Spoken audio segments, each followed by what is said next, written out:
So the Al-Sheikh asks a question. He says that we find in the Torah that every time there is this description of the Aseres Adibris, the giving of the Ten Commandments, there's fireworks. Eish ad leva shamayim, it says, that the fire went to the heart of the heaven. There was a hot Oshan Kuloi. The whole mountains was full of smoke. If you looked last week, right before the description of the Aseres Adibris, and right after the Aseres Adibris, the Torah goes through at great length the smoke. It was full of smoke. Right before and right after, it says, the people said the Koilos, Lapidim, Koilashofim, it's a hot ocean, and the smoke. It's all about the smoke. What's so special about the smoke? Reading like smoke from the Kabbalah, you're right, so the Al-Sheikh has a different thing, that people shouldn't be able to look at God, at God Himself. So that was the smoke, so they can't. Right, so a smoke screen. So a smoke screen. Okay. Exactly. When I heard the question, I wondered immediately. Wait a minute. When you were a child, didn't you learn with the Morah? Didn't you decorate the Har Sinai? There was a miracle, and there was all kinds of shrubs and bushes, and the flowers and the grass. You didn't learn that. Yes. When you were in kindergarten? Yeah, that was all my kids come home with that mountain with the flowers on it.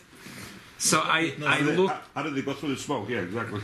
I looked today. I found in one place something. It says, didn't find any source for it. So source for what? For the smoke? Where were the flowers? You ever heard there were flowers on the mountain? Yeah, I heard about that. Yeah. Okay, so find me the source. I give you $1 for every source. That's why they put on Shavuos.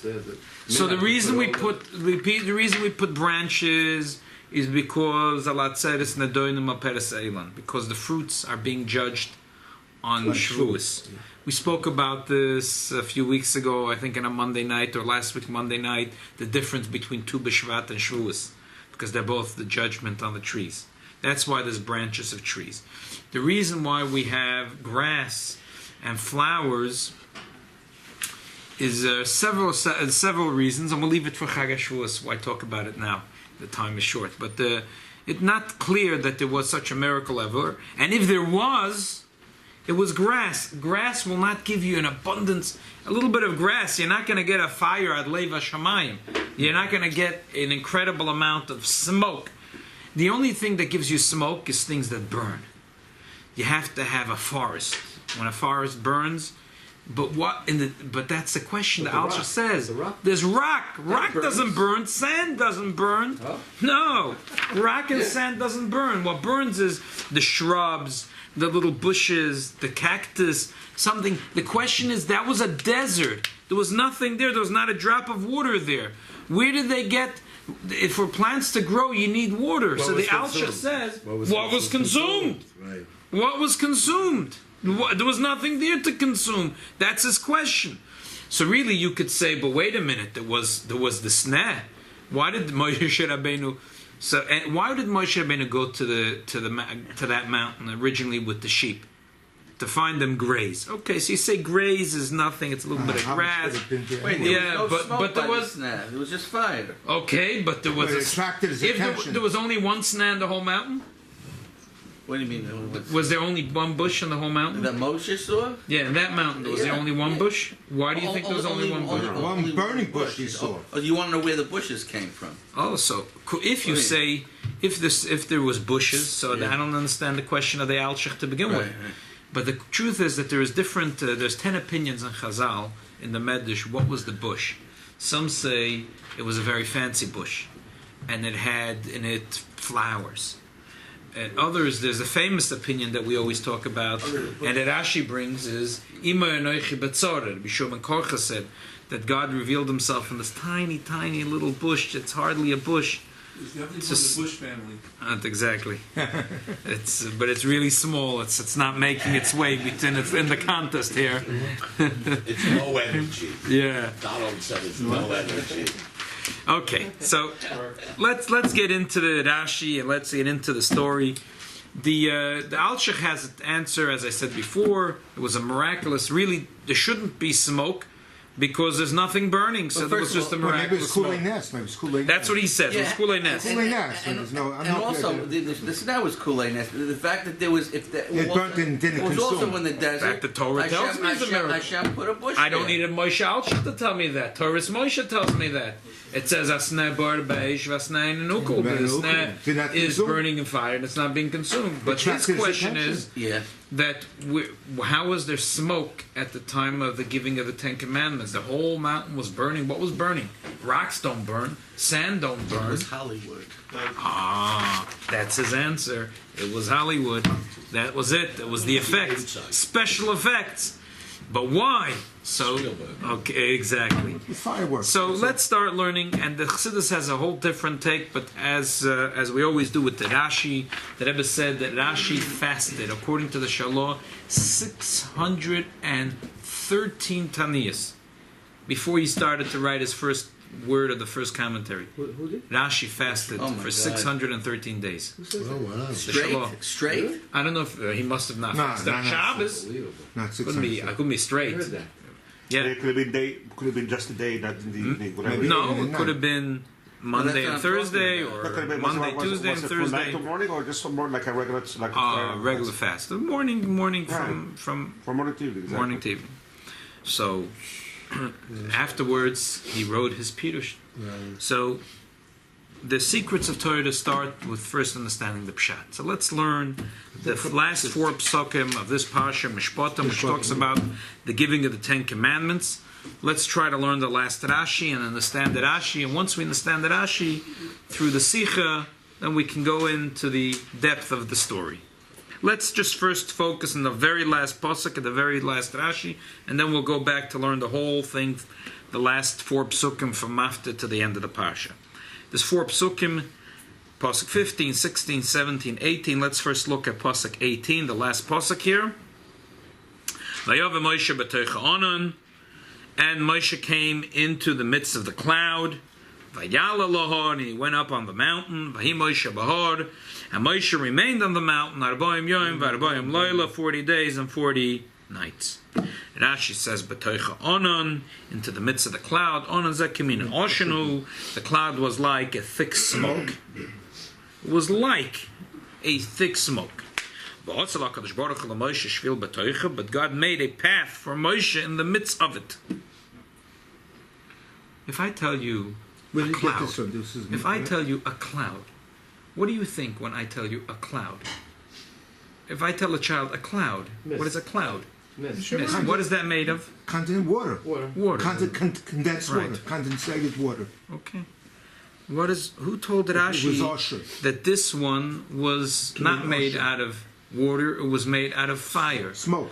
There is sometimes, it's true, sometimes you say a cloud, and sometimes you say a cloud of smoke. But then when you say cloud, you usually mean water. They're not the same, they're opposites. They're like fire and water. They are fire and water. Right. Pun intended. They are fire. The difference of smoke and a cloud is like the difference of fire and water. Now, sometimes even the Torah says, V'chisa anan haktoiris. It calls the ktoiris anan, a cloud. But the Torah says anan haktoiris, like you say, a cloud of smoke. But if you just say a cloud, you're not talking about You're fire. not defining You're the cloud. talking about water. You're talking about water. What's bothering Rashi here? We learned so many clouds. Till now we had clouds. Rashi never bothered explaining what a cloud is because we know what a cloud. Go out. Look, you see a cloud. Maybe because they say kolot broken. When you have kolot broken, when the cloud come together, it's kolot broken. No. So, It good. doesn't say smoke. No, it doesn't say smoke. It doesn't say the word smoke. No, but The Torah doesn't say smoke. It says Vayava Moshe b'toich Onan. He went into the What are cloud. the same clouds when they Because left? when the cloud come together, you have the thunders and this, right? So it says also the kolot is broken. Good. So let me know that this is not that kind. It's a different one. Who told Rashi it's a different one? Maybe it's the regular cloud that I see every day or in the morning. How about the clouds when we left Mitzrayim? They covered Exactly, those clouds. Big clouds. Those clouds are real clouds. How do I know those clouds are real clouds? It says when the Jews went out that in the daytime there was a cloud, in the nighttime there was a fire. So we know that this cloud was not a fire. The daytime there was a cloud. It says Vashem hoylech lefneim yoimam amud ha'onim v'laylo be'amud ha'esh lahoyer lohem. Day was a cloud made out of water. Night there was a fire. And there was one exception, one night, the night of Kriyas Yamsuf. What happened? That cloud didn't go away. The Torah says, "Vayisa amod ha'onam elifneim, vayamed achareim, vayove be'machne Mitzrayim be'machne Yisrael, vahi ha'onam v'achoshech, vayoyres aloyla." Rashi says that usually one side it was day, one side it was night, because the cloud usually at night would go up. But here, the cloud, instead of being in front of the Jews, went behind them. It landed on the Egyptians, so they were in a thick fog. So they couldn't see what's going on. So the Vayom Esmachne Mitzrayim, they were all confused. Like you're driving, can you imagine? All of a sudden, there's a thick cloud. It happens if you're driving and you get it's terrible. Zero visibility. You can't see anything, and you're driving. You're driving. What should you do? Could you imagine they were in their chariots? All of a sudden, there's a thick cloud. And to the Jewish side, the Jews had the big pillar of fire, so they could see what's going on.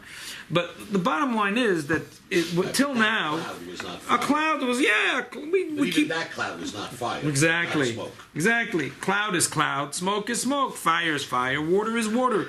So what happened that Rashi all of a sudden was bothered by something and he has to explain himself? What happened to Rashi? And then Rashi continues. Rashi says, Eibishter made a path for Moshe Rabbeinu. How does Rashi know that? So the truth is there's a Gemara that way in the beginning of Yuma. The Gemara says that the Gemara has a question. It says later in Parshas Pikudei, V'lo yochel Moshe lo v'lo el moed kishochen olav ha'onon, that God's glory in general reveals himself through a cloud. Just like God's glory walked in front of the Jews, it was through a cloud. God came onto the Mishkan. He revealed himself. His glory came through the cloud. And Moshe could not enter the Oil Moed because of the cloud. So the Gemara says, I have a question. Here we say when the cloud of glory revealed itself, no one can enter. It's awesome. You can't enter. And here it says, Vayavai Moshe b'toicha, and he did enter the cloud. So the Gemara says the Eibishter made a path, just like it says by Kriyas Yamsuf, Vayavai b'toicha yom. Shvil, they had a special road. Okay, but first the Gemara is Gemara and Rashi is Rashi. When a child is learning, you know the axiom: you don't fix what's not broken. In Parshas Pikudei, you're going to have a question. Let's deal with it in Parshas Pikudei. Today there's a question, no question. Kids understand what's going on. We all understand what's going on. So why ask a question and then give an answer for a non-existing question? If in Parshas Pikudei you'll have a question, you'll ask it later in Parshas Pikudei. Then we know Rashi never asks questions when it's not necessary. If there's a contradiction from Parshas Bereshis to Shmos, so he'll come to Shmos, he'll answer the question. In Bereshis you have no question because there's no contradiction yet, right? So what happened that Rashi's over? Who told Rashi that there was a shvil? Obviously, there's something bothering Rashi. So what's bothering Rashi? What's so complicated? Have you never entered a fog? What's so? And it says, Hine bo anochi bo elecha ba'ava onan. I will come to you in the thicket of the cloud. It says before the Moshe nigash ela arofel asher sham elikim. Rashi says, what is the arofel? There was Choshech Onan Varofel. He went into the cloud. We know Moshe goes into the cloud. What's the big deal to walk into the cloud? If you didn't learn the Parshas Pikudei and the Gemara, Moshe's constantly walking into the cloud. And we said that in Parshas yesterday that he walked into the cloud. So what's bothering Rashi here? Okay. So in order to understand what's bothering Rashi, we have to learn all the 4 psukim and all the Rashis, and then you get a whole picture of what's going on. At the sometimes you look quickly at the Rashis, but when you learn the posuk slowly and you look at the Rashi, all of a sudden it's not flat. The Har Sinai is 3D. There's a mountain, and all of a sudden there's Jewish people who are standing around. There's day 1, there's day 2, there's day 3, 4, 5, 6. Then there's 7, 8, 9, 10, 11, 12. There's a whole story happening here around the giving of the 10 Commandments. So let's learn the 4 psukim and then the Rashi. Vaya'al Moshe el Hohor. Moshe went up to the mountain. Vayachas Hanan Esahor, and the cloud covered the mountain. Okay, pasuk number 1. Simple. Right here, Moshe goes up. right here, the kid could ask. Yeah. Vayal Moshe lo. Moshe was downstairs and went up the hill. Yeah. And then how did he went up? When by Chas on the hill. Exactly. Obviously, he could go in. Exactly. No, here Rashi doesn't says. Exactly. Here, Rashi's exactly. So the kid would know that Moshe could go to a cloud. Exactly. Exactly. Next pasuk. Pasuk number 16. Vayishkan kvoid Hashem al Har Sinai. And the glory of Hashem rested on Mount Sinai. After the glory of Hashem rested on Mount Sinai, then, or the cloud covered it for 6 days. On the seventh day, he called to Moshe. From the midst of the cloud. Moshe Rabbeinu was on the mountain. So what happens? Holding Since the the cloud Yahweh for ran 6 inside. straight days, no communication. Oh, so we'll learn at Rashi. Exactly. Well, let's learn Rashi. But first, let's read quickly the next two psukim. Umarek vayid Hashem, and the appearance of Hashem's glory, ke'eshay chelosh b'rosh ahar, like a consuming flame on the top of the mountain. Le'nei b'nei Yisrael, before the eyes of Bnei Yisrael. Vayave Moshe b'toich Hanan, and Moshe came into the midst of the cloud. Vayal alohor, and he went up into the mountain. Vayamoshe b'hor, and Moshe remained on the mountain. 40 days and 40 nights. So these are the 4 psukim. So let's quickly go through the Rashis here. Vaychaseyu Hanan, and the cloud covered him. Rebbeseinu chelkim b'dover. There is a dispute among our sages regarding this. Yishmeim oimrim, there's some who say Elu shisha yamim shemerosh chodesh ad atzeres yom Torah. They were the 6 days were the first 6 days of Sivan until the festival of Shavuos, the day of the Torah was given. According to that first opinion, the clouds covered it. Who did the clouds cover? Who did the clouds cover? Lehahor, to the mountain. It says that in the pasuk. To the mountain. Vayikra al Moshe b'yom hashvi'i. He called to Moshe on the 7th day. Loimer aseres adibrus al Moshe v'chol Yisrael oimdim el hashachol ha'kavod ha'kosav kavod LaMoshe, to proclaim the 10 commandments. Really, Moshe and all the Bnei Yisrael were standing there. Yet the verse says he called to Moshe. Why? To give honor to Moshe, like it says the first pasuk in Vayikra. Vayikra means it's a endearing, it's a kriya shel chiba. We say Yom Shavi, we're talking about Shabbos. No, we're talking, that's The 7th day from Rosh Chodesh. 7th day from Rosh Chodesh. And what day would that be? What day of the week would that be anyways? If everyone holds the Shabbos net in the Torah, then it would have been on Sunday. Beshishi, if according to the opinion, depends. According to the opinion, which is the halacha, that the 6th day 6, everyone agrees the Shabbos Torah was given. The question is, it was day 6 of the month or day 7 of the month.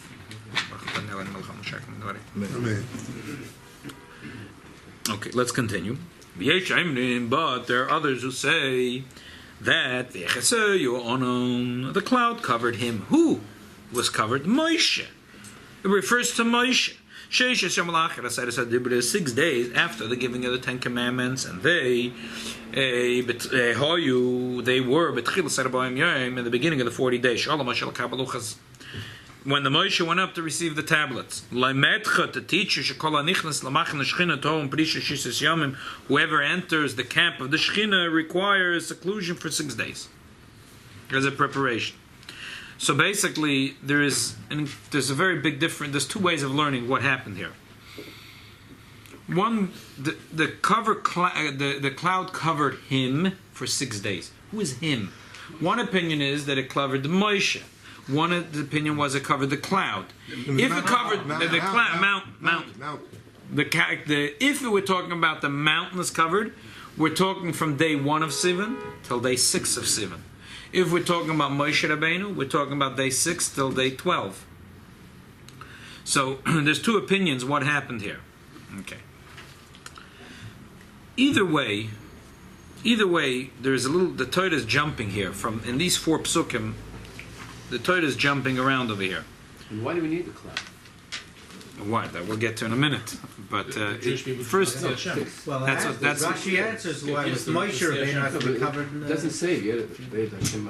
But if the cloud covered the mountain, could it cover Moshe also? yeah, that's the shaila. He was there. Someone was covered for 6 days. Yeah. It's a vayechaseu on sheishes yom. Someone was covered for 6 days. One opinion says Moshe was covered for 6 days. The other opinion says the cloud was covered for 6 days. The mountain. So, right, I'm sorry, the mountain. So in other words, But he's according in the mountain. he's in the mountain, but there's a big difference.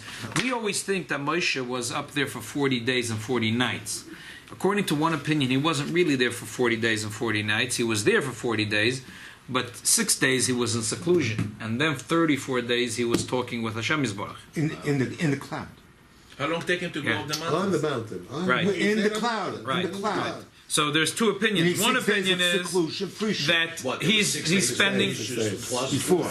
plus 34. That he really didn't spend. The second opinion is 6 days of Parshiyos plus 40. No, the 36. first opinion is No, that there was 34, 6 I mean. days that the cloud covered the mountain, and the mountain was covered for 6 days. But once it came the day of the giving of the Torah, Moshe Rabbeinu went up and he spoke to God for 40 days and 40 nights. The other opinion says no. First he went on to the mountain and he was covered by the cloud for 6 days. He was in seclusion, and then 34 days he was talking to Hashem Yisbarach. It's a very different. I mean, the seclusion was in the cloud or outside the cloud? In the cloud. And they're talking to a good and learning Was- with Learning with the Kadosh Baruch who Hu was in the cloud also. was also in a cloud. But the question here is like this. I'm going to be talking to Rosh Hashanah. I'm going to have to, the seventh day, the Rosh Hashanah called him. The 7th day, the Rebbe Hashem called He him. wasn't talking to him for 6 days. The Rosh Hashanah. Well, according to one opinion, for the first 6 days, we're not talking about who. It says he was covered by the cloud. Who? Who is he? It he. was covered. It. What's the We don't know who is he. The cloud covered it. Well, the It- mountain well, is what is the it? The mountain. The translation He's not is an not precise. V'chaseu means it, he. We don't know if it means it was covered or he was covered. That's the question. Chaseo means it was covered or he was covered. Be it as it may. So now, like this. Well, what's the According to the opinion that he went up to the mountain after they give the 10 Commandments, he goes up onto the mountain, and he's covered for 6 days, right? And then Moshe spends the rest of the 34 days with Hashem. Why does the Torah have to tell you again, Vayove Moshe b'toicha onon? He's already in the cloud. He's already in the cloud. Why is the Torah repeating itself? Why does the Torah repeat itself? Why does the Torah have to repeat? If you want to say Vayal Elohor, it's to get back to the first thing, because in the middle the Torah interrupted by saying other things. But why do we have to say? We said already in Pasuk 15, Vayal Moshe Elohor. Moshe it's superfluous. and went up into the hor, and then V'yachasa onon esahor, V'yachaseo, he was covered by the clouds. So now, so then, if you want to say that he went up because you want to get back, why do you have to say again? It doesn't say he went up the mountain. It says he went up to the mountain, which means he didn't go up the mountain yet. It says twice the same words exactly. Vayal Moshe Elahor, and then it says Vayal Elahor. Both times it says Vayal Elahor. It says both times the same thing. Vayal Hahor mean he ascended. It's Vayal Vayal. El means two. Both times it says Vayal El Hahor. Vayal El Hahor.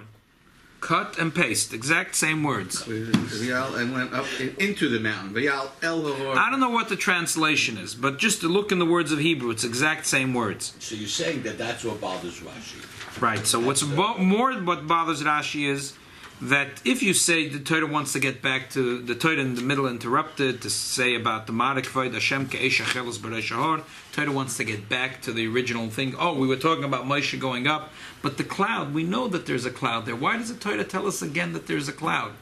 And why does the Torah interrupt in the middle by telling us, Pasuk 17 is very confusing.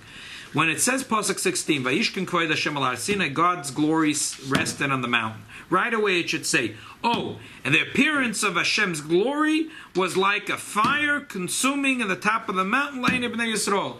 And then the Torah should say, Vayikra Moshe b'yom hashvi, he called out to Moshe from the cloud, and he said, walk up, and then Moshe Listen, Vayove Moshe b'toich ha'onan vayal el ha'or.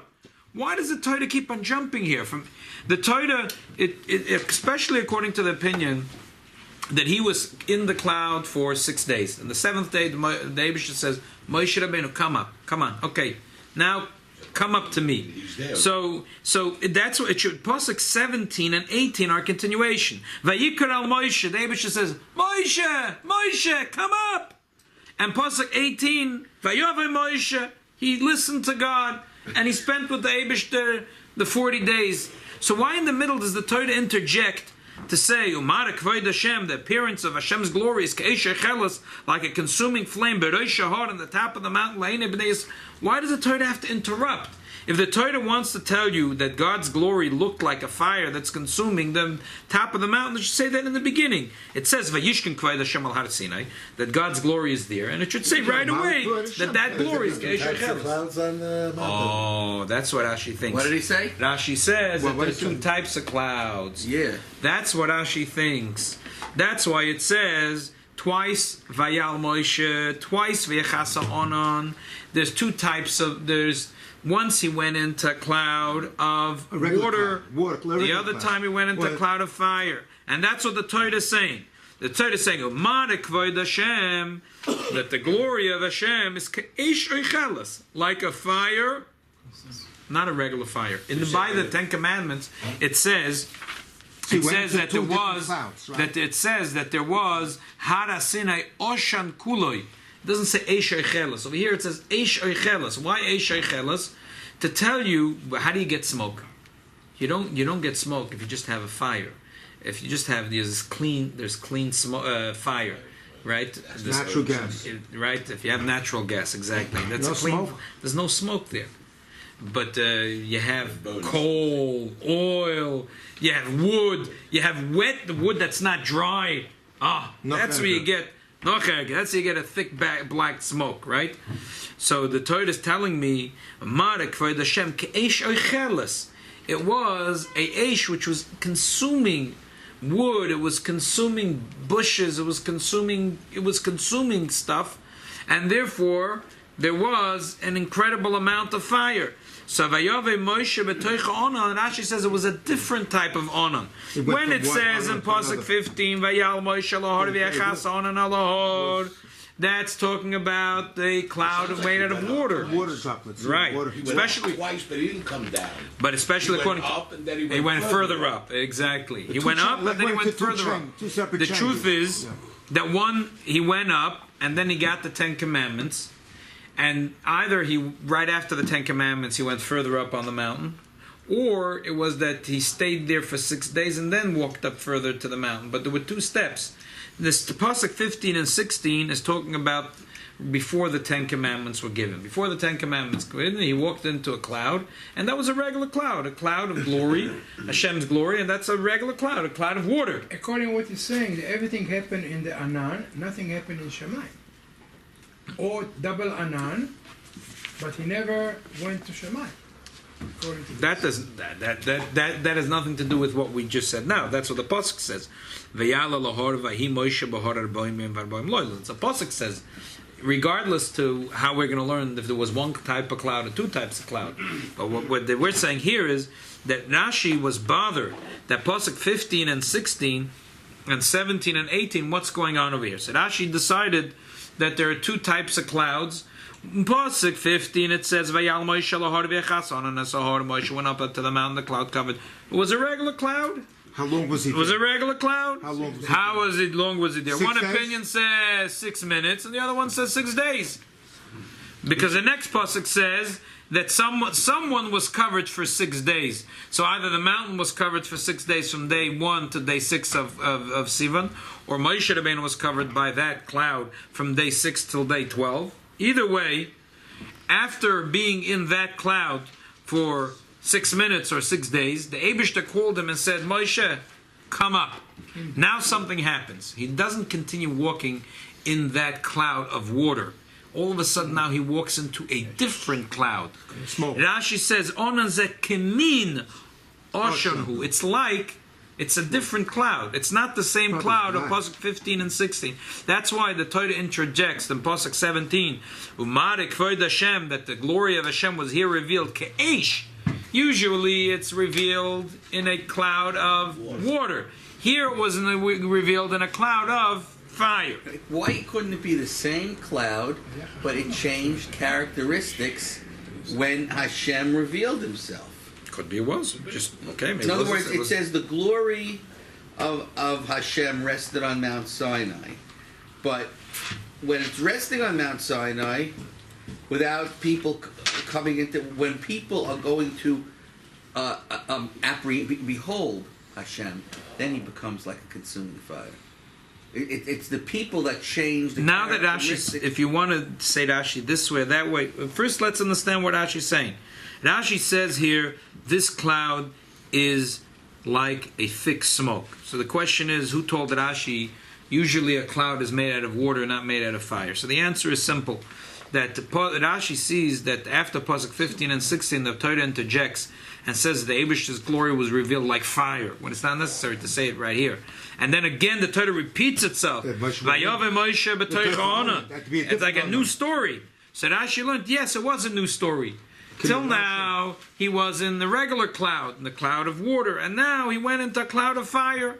In the cloud of fire, he needs to be given a bath. Oh, very good. In the cloud of fire, you need a path.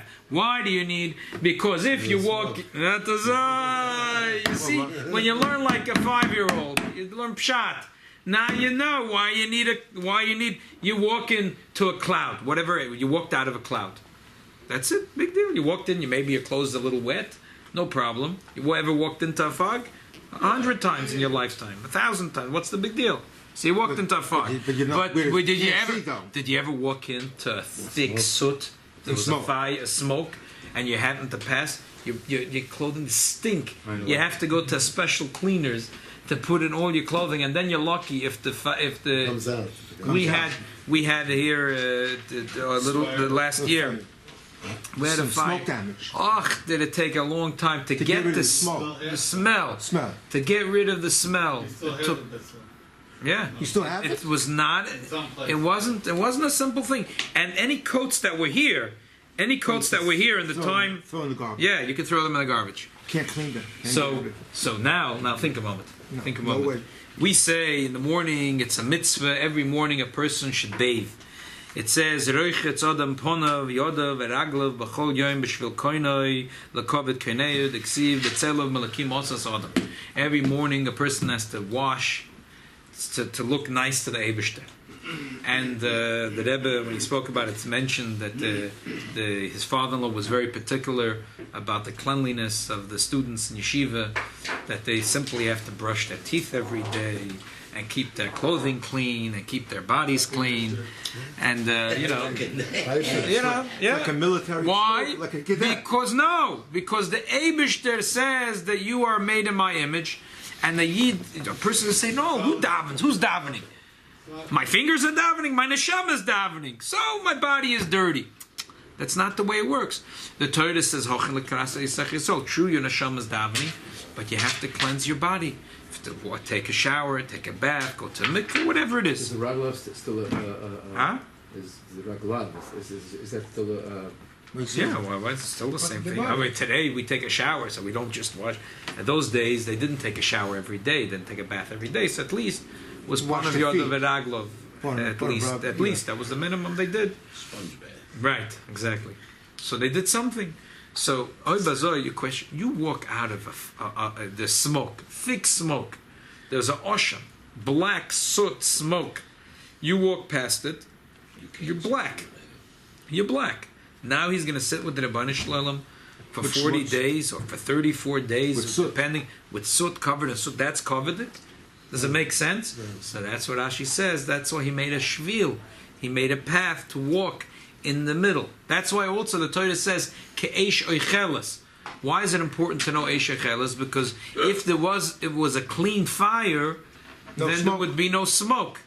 Well, you need True, they say there's no smoke without a fire, but there is fire without smoke.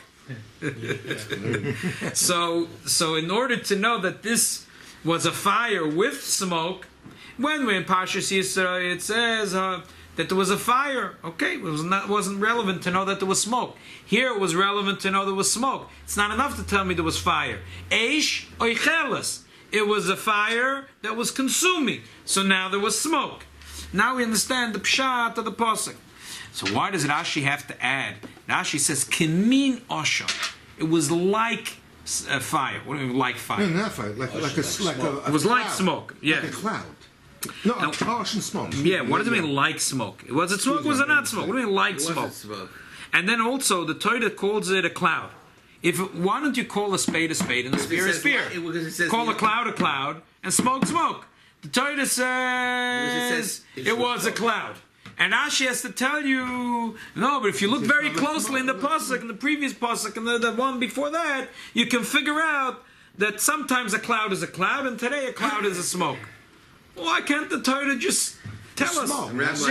Because it says the appearance of Hashem's glory was like a consuming flame. It doesn't say it was a consuming flame. It was like a consuming flame. So it was like smoke. It wasn't a flame and it wasn't a cloud. It was like a flame and like a cloud. It was something to that. Why not? Why not an actual flame? Yeah. Why like?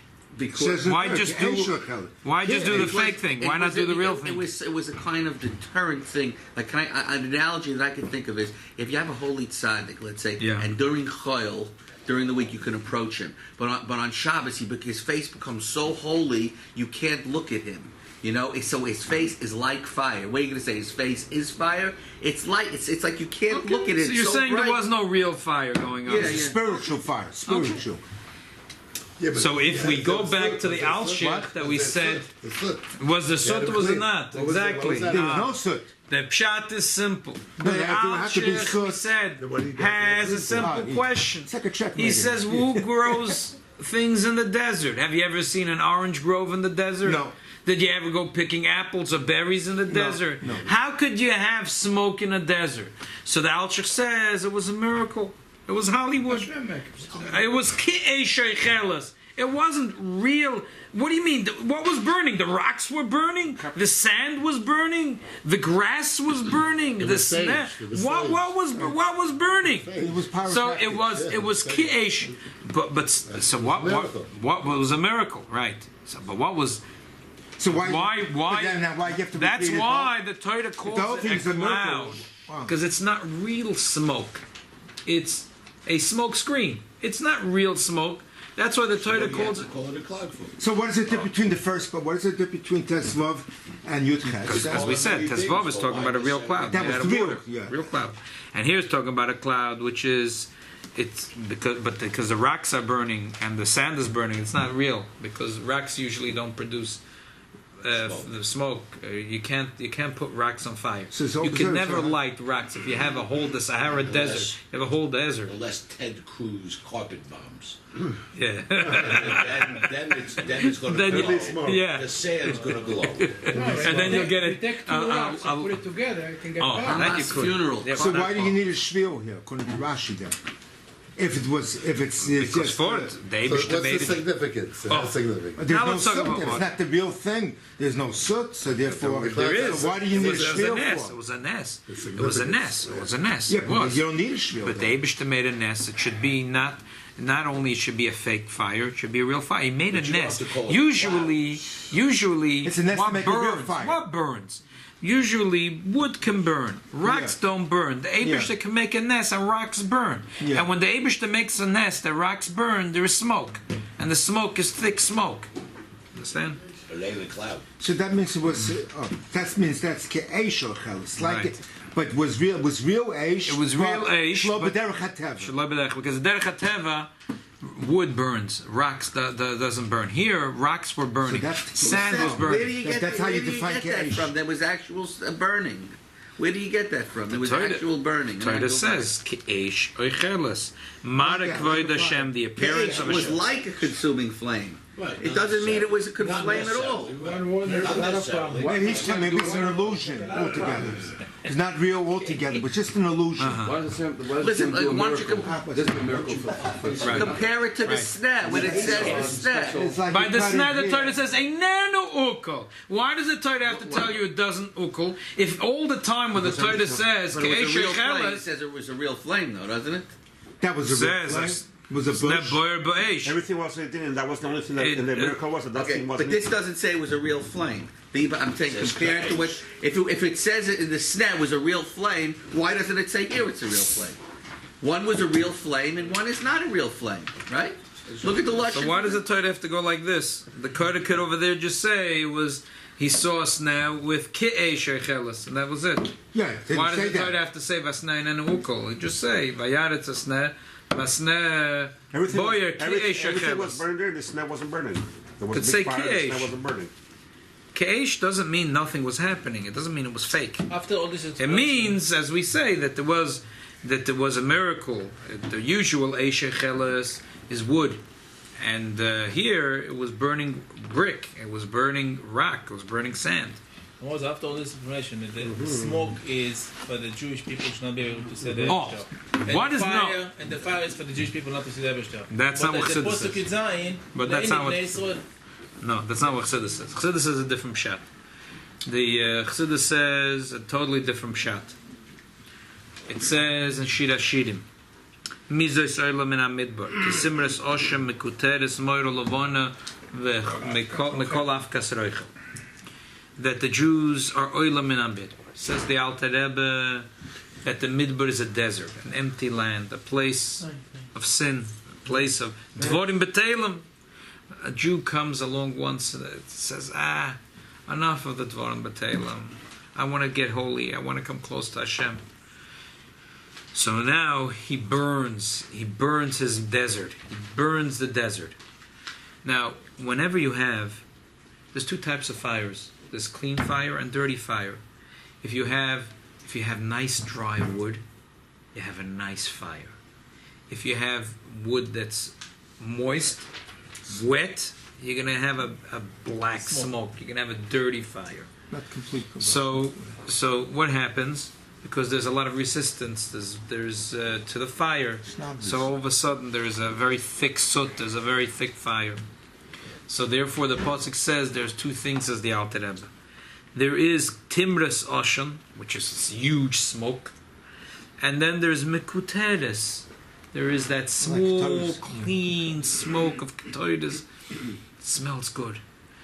There's two parts. First, we have to burn our ugly desires of worldly stuff, deceit, the sins, the grubba stuff.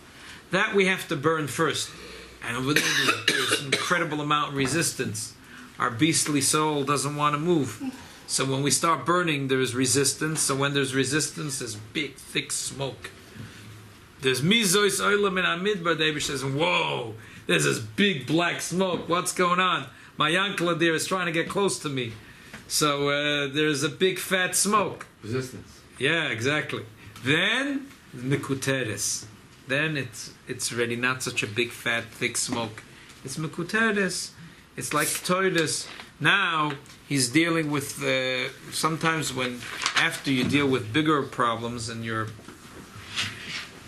character, then you deal with smaller, with more edela things. Also, that you want to get even closer to Hashem, so you burn them too.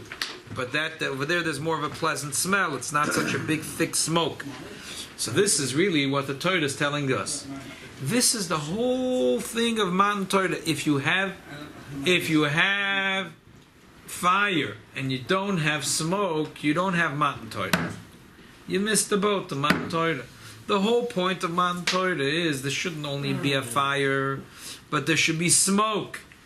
If we learn Torah, Torah is fire. Torah has to come down. The fire of Torah has to come from heaven down to earth. But sometimes we let it burn on top. We don't let it consume. We have to let it go in. It should burn. And there should be resistance. And it stinks. And there's a fire. And there's crackling. And there's a big smoke. And there's soot. But that's what we have to do. And that there's two steps in that. There is in Parshas Yisroi, which is talking before they gave the 10 Commandments, and there is in Parshas Mishpatim, which is talking about after they gave the 10 Commandments. Before the Eibishter gives the 10 Commandments, over there is a big thick fire. It says, V'har sinai oshan kuloi. Har sinai oshan kuloi. It's a big fat smoke. Now, after the Matan Torah, it's a smaller smoke. It's not oshan. It's like onan. Onan, it's a smaller smoke. It's more refined. The chumnius, the coarseness of the world, was already burnt up before the giving of the 10 Commandments. Now, after the giving of the 10 Commandments, if it's right after or it's 6 days after, but the story at the end of Parshas Mishpatim is after the giving of the 10 Commandments. Now the world already was been a little bit more refined.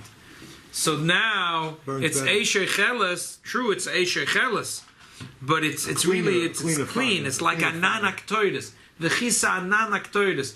The fire that's more refined, that could be called, like the Torah calls the Ktoides. The Chisa Anan Aktoides. By Ktoides we do call it a Onon. We do call it a cloud. So that's the difference between Parshas Yisroi and Parshas Mishpatim. Again, Parshas Yisroi we're talking about before the Eibishter gives the 10 Commandments. Then is Har Sinai Oshan Kuloi. And you know what? It's It's God's fire, because they weren't prepared for it. But that was the whole tachlis, the whole purpose of Mount Torah is that the fire. That's why it was so important to have a fire. Let's not talk about the cloud today. Today we're talking about the fire. It was given when the Torah was given. It became a good fire. It became a refined fire. Right. Before that, the wildfire. So it's like a human being. A human being, before they're learning Torah, they're not refined. Exactly. When they're learning Torah, they're refined. Right. So the first, like the Alter Rebbe says, Mizoy Soilam in Midbar. Right. When we go up from the Midbar, the first thing is there's a big smoke, because we have coarseness to us that we have to burn, and there's a big fat smoke there. There's Adlei Vashemayim. That fight, that struggle is Adlei Vashemayim. And then there is, finally, when that smoke goes down, there's another smoke. But that's already like Ktoides. That's Anan Ktoides. The first one is called Oshan. The second one is called Onon. This is why before Timrot Ashan. Tamar is very high. So the fire was very high. Right, exactly. First one is called Timris Oshan. And second one is called Mikuteres. That's before the Torah was given, right? Before the Torah was given was like Timris Oshan. Yeah. After the Torah was given, it's called Ananak Toides. So you can say the Torah it cleans kasha somebody. Right. It's Matire is laid by learning Torah. The bottom That's line why the fire is much more. That's why now it's not called the Oshan anymore. Now it's called the Ono. Oh, now it smells good. Right. After you learn it smells good also. What? It smells good. But leave this share. It's supposed to be smelling good here. Now it's a different thing. Now, where's the Torah say? Exactly. So that's the difference between the Torah. It's like a barbecue. Yeah, exactly. A barbecue. So that's the bottom line is that now we understand why it's so important that by Matan Torah it should be smoke, because the Torah keeps on talking about the smoke before the giving of the 10 Commandments, and afterwards the Torah says they saw the mountain was smoking. Big deal. It was smoking, it was not smoking. What's the difference? It was smoky, a smoky mountain. But that's the whole thing of Matan Torah. That in the place of the Midbar, in the desert, in the barren land, in a place of Dvorim B'Teilim, that the fire is not just, the fire goes in. It's a nest. It was a miracle. What was the miracle? That not only wood was burning, rock was burning. Like the Alter Rebbe says, when you want to pick up a house, where do you pick it up? You know, like, and I'm old in America, you know, they had those. If you go today in Detroit, right outside Detroit, Henry Ford, Yamach Shemai V'Zechrai had the beautiful. There's a beautiful park there. They have Thomas Edison's house, his laboratory. Where Deer Park is called. No. Yeah, that's where it's called. I forgot the name of the park. It's has like there's like 50 famous American homes. You can ride in They have like 20 the original Model T cars, Ford cars. You can drive in them. It's really cool. They took these homes, they picked it up from all over the United States of America. Henry Ford, I'm Michigan. So he picked them up. He just picked them up on trucks, and he believed, he looked up to these people as great innovators. So you can go today in Detroit, and it's a fascinating Deer Park, exhibit. Michigan. Deer Park. You've been there. I forgot the name of the place, but anyway, so I'm not sure. It's in Detroit. But they show you pictures of how they went. Oh yeah, he admired Hitler. So they went. They picked up these. They picked up Thomas Edison's laboratory. They have pictures of how they picked it up. Trucks. How do you pick it up? You have to pick it up from the bottom, right? There is doimein, tzemeya, chai, medaber. What's the lowest thing? Rock, anonymic matter, diamond. So if the miracle was ki shechelis, it wasn't natural, because naturally what burns is wood, and rock doesn't burn. But the miracle of Matan Torah, Neibsha doesn't make miracles for no reason. What was the purpose of this miracle? To show us what's the tachlis, what's the purpose of the whole Matan Torah. The purpose is that Torah is fire. The fire from heaven has to come down into earth. But it's not enough that it's coming down. It has to consume us. And it has to consume into the underbelly of the Jew. It has to consume down to the rock, down to the sand. And there has to be smoke. But the difference is that before Matan Torah it's the Oshan, and after Matan Torah it's called Onon. Now we understand why the Torah calls it. Because over here, in the last 4 psukim, first we're talking about, as we said before, real Onon, talking about a cloud made out of water. But then the Torah, and that's in Pasuk 15 and 16, Pasuk 17 and 18, the Torah is clearly talking about a different type of cloud. Because number one, the Torah repeats itself. Again, it talks about a cloud. Number two, Torah says, Eishe Chelis. So Rashi says, no. This was a cloud. It was a smoke. But previously it was a thick smoke, so it was called Osham. But here it was a refined smoke. That's why it's called an Onan. That's the words of the Alter Rebbe.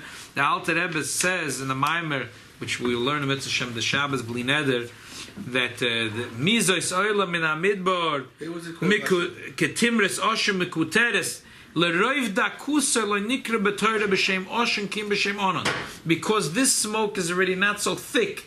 And that's why it's not called Oshan, it's called Onan. So what do we have to know from this? We have to know that sometimes we say to ourselves that we want to be secluded. We don't want to go down into the world in a place of filth. But sometimes the Eibishter gives us a mission. We have to go. Because really the job of Matan Torah is to bring the fire of the Torah to the lowest place. Sometimes we have the schus to be secluded for some part of our life, and then we have to go into the world, and we have to bring the fire of Torah there. So we say, well, we're going to get all dirty. The Rebbe says, don't worry, we'll make for you a shvil. Every Yid has a Moshe Rabbeinu, their neshama. For Moshe Rabbeinu, they make a special path. And the truth is that the smoke is, you think it's a smoke. The Torah tells you the smoke is really a cloud. Smoke is negative usually. Cloud is positive. You think that sometimes in life there's like a big cloud over us, a cloud of confusion. So the Eibishter says, you think it's a cloud. I'm telling you, it's not a cloud. Really, it is there. You think it's smoke, but it's really you think it's smoke. It's really a cloud. The Rebbe Levi Yitzchak Berditchever said, Ribbon Shloim, it's not fair. The whole Gan Eden, the beautiful Gan Eden, and the burning Gehenna, you put into a little sefer, the Reishis Chochmah. And all the lusts of this world and all desires, you put in front of our eyes. Why don't you do the other way around? Put all the taivas of this world in a little book called the Reishis Chochmah. Put it in the bookcase. And the beautiful Gan Eden, the Gehenna, they put that in front of our eyes. Then see how life will go for the Jew. It'll be beautiful. But then there's no fun, there's no challenge. So therefore, the Eibishter puts us sometimes in life in a situation where we're in smoke. But the truth is, when we find our shvil, we find our path up to the mountain, to the right direction, we realize that this is not, that Rashi tells us, Yena Shel Torah, Rashi tells us the secret, it's not really a cloud. It's not really smoke. It's really a cloud. I lived in the Bronx, and we had a family there. Yeah. There's a family. There was two Lubavitch families then. What?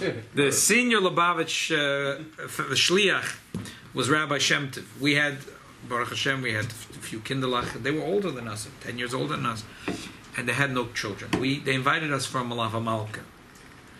Right when we moved to the Bronx, so we came to their house, and in the Malava Malka, so the Mrs., the Rebbetzin, said that the Mitzvah Shem, they're going to have children. How do they know they're going to have children? So her father lived in the Bronx. Tov Shalom et Ches, that ever had a heart attack, 1978, 77. So, Dr. Feldman? yeah, Dr. Feldman moved to Crown Heights. He became the Rebbetzins doctor. She used to go with her father on Fridays to the Rebbetzins house. The Rebbetzin Allah Shalom tonight is her yortzeit, Chov Beishvat. So the girl, she started dating. So the Rebbetzin would talk to her about, tips about, what she should look for. And then she came to tell the Rebbetzin that she decided to get engaged with this boy. She said, who's the boy? So she said, well, it was Levi Shem Tov. She said, oh, Shem Tov, very nice family. I know the grandfather was a Rebbetzin Shem Tov. Was a very, very choshev achosid. Very, very choshev achosid. And she said, yeah, it'll be very nice. Now I know your children will talk in Yiddish. The Rebbetzin was very into talking in Yiddish. Even though she was an intellect, she was into this thing. Yiddish is okay. So she said, so I know your children will talk in Yiddish. So Rebbetzin Shem Tov said, the Rebbetzin, and there was a few days later she passed away. And then so Rebbetzin Shem Tov said, the Rebbetzin told me that my children will talk in Yiddish. So I'm going to have children. They didn't have children for many years. I think they were married. It was close to 20 years. And then they had twin boys. Oh, was that a bris? Oh, was that a bris? That was... The whole Bronx was there at the bris. Because everyone knew the story. They told the story. The kunz is not after the bris. For all the years, they've been telling the story. And then they had the child. Then they had the child. Did they speak Yiddish? It's interesting. They flock into the Sichos. Oh, no. After all of that, did the twins speak Yiddish? I'm sure that after that they had more children also. And I know that. Yeah, very nice shliach. It's a beautiful Chabad house now. Tonight is the Kinnas HaShluchas, right? Yeah. So in the Kinnas HaShluchas, while they serve dinner, she was saying this story on the video. Tonight? Oh, yeah? Yeah. Ah, very nice. The lady that happened to her. Huh? Yeah. There's also the Taz this week. So the emissaries... That's the one. The emissaries that that's really what tzaddikim do. That's the tzaddik. Their life is they burn their yeshus. The me, the I, the capital I is the ich. They burn. And there is a big struggle on that. And I is a big ich. They get rid of the ich. And that's Timris Ocean. That's a big, big flame. But then, after that, that's. But then comes the Onon. Then there comes the Toitus.